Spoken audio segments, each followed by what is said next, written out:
So most of us are caught in a dilemma at this point in time, even feeling trapped in your own houses because of the coronavirus and also the economic downturn in America. This is something that I think is very unusual. I've never seen it in my lifetime go on. And the question is, what's it mean? What does it mean that we have this going on right now? Is there any message that comes out of this situation that we should pay attention to? So it's a hard question. It's almost an existential question of, is there meaning in the universe?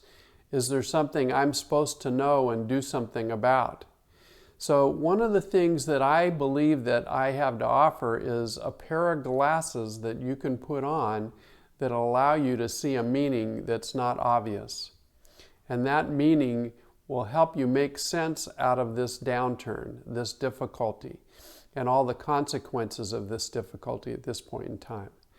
So, meaning oftentimes looks like a spiritual issue, and I would call this time a forced Sabbath, because what we've seen is businesses shut down, we've seen government shut down, we've seen schools shut down, we've seen restaurants shut down, we've seen even churches shut down. So most people have ceased from their everyday activity. And that's what a Sabbath is, that we cease from all labor, our normal lives, and we move into something that's a little bit foreign, that kind of uproots us and allows us to reflect.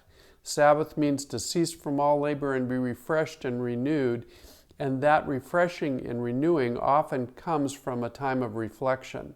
And asking the hard questions is, what is this all about? Is there anything that we can do that would make a difference? And when we ask that question, oftentimes we're afraid that we won't find an answer.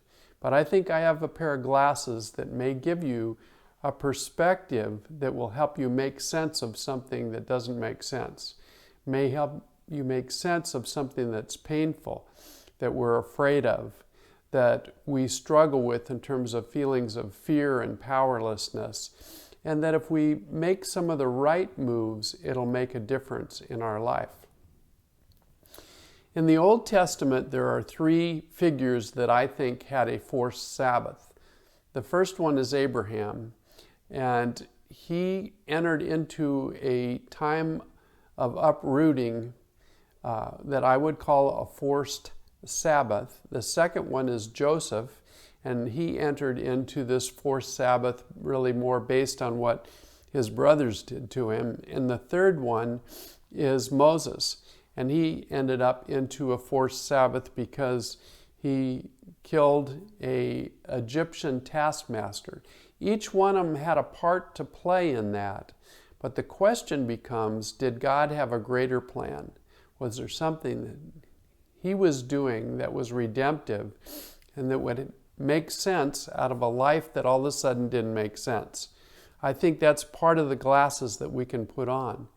If we are able to see through another perspective, maybe God's perspective, we may be able to make some sense out of something that only makes us feel powerless and causes us to be depressed and feel grief. But if we can put those glasses on, we may be able to see something that makes our life make sense. So one of the things I have to offer is a look at these three guys and how God was redemptive in their lives, how he brought good out of evil, how it wasn't just a breaking and a loss, but something that helped them form a self that allowed them to follow God's plan in their life. And in following God's plan in their life, they were able to step into things that made their life unbelievably positive. Now for us, we're headed into this, so this seems more like a threat rather than anything that could possibly be good. But that's where those glasses come in. If we're able to look through these glasses, we'll see a perspective that will give us hope and enlightenment and help us make some sense out of something that doesn't make sense.